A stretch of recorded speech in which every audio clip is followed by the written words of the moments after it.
Hey, what's up mga Kahis Master? Magandang araw at kumusta kayo? Pag-usapan natin mga idol si Luis Nery at saka si Marlon Tapales. Itong si Luis Nery pala mga idol ay nagbabalak na mag-comeback fight at mangyayari yan sa featherweight division. At ayon naman sa ating source mga idol, gusto daw ni Nery lumaban sa nakaranking sa featherweight division mga idol. Kaya naman maraming nagsasuggest ngayon sa social media, nakita ko kanina, na pwede naman daw si Tapales lumaban kay Luis Nery kasi nakaranking naman si Tapales sa featherweight division mga idol. So para sa akin mga idol, magandang laban din yan, Tapales versus Luis Nery. Dahil kumbaga merong ano yan mga idol, dahil parehas sila lumaban kay Naoya Inoue, parehas din silang knockout mga idol. So si Nery knockout sa round 6, si Tapales naman ay na-knockout naman kay Inoue ng 10 rounds.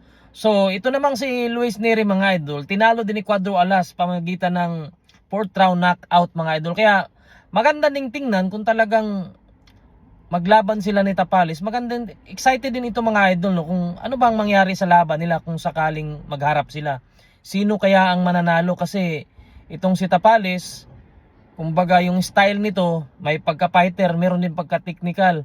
Ito naman si Luis Nery, talagang technical, pressure fighter ito mga idol. Kumbaga may time na bara-bara si Luis Nery. So kung titingnan natin, uubra kaya yung style ni Nery kay Tapales.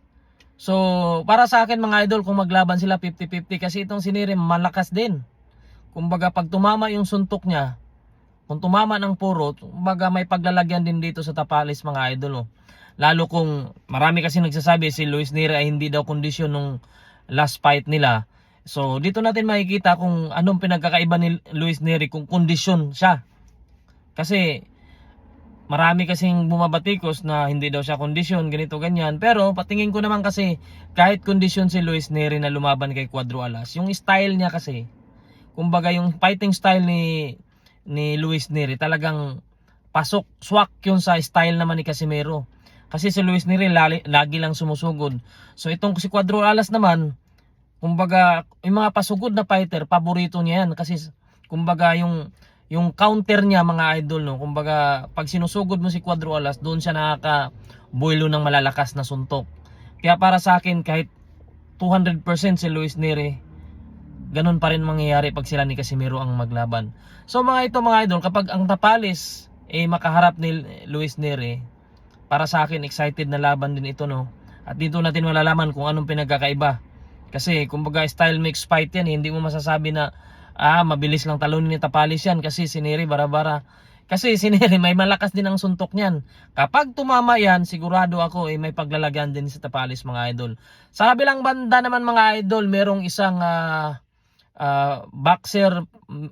boxing analyst na taga French na sinasabi niya na itong si Socio Warrington kaya daw i-knock out ni Cuadro Alas Casimero. So naniwala itong isang boxing analyst na dapat niyang iwasan sila Inoue o sino pa bang mga champion, Rafael Espinosa, pati daw si Cuadro Alas kaya din daw talunin si Warrington mga idol. At ako naman ay naniniwala dyan na kaya talagang talunin ni Casimero yun.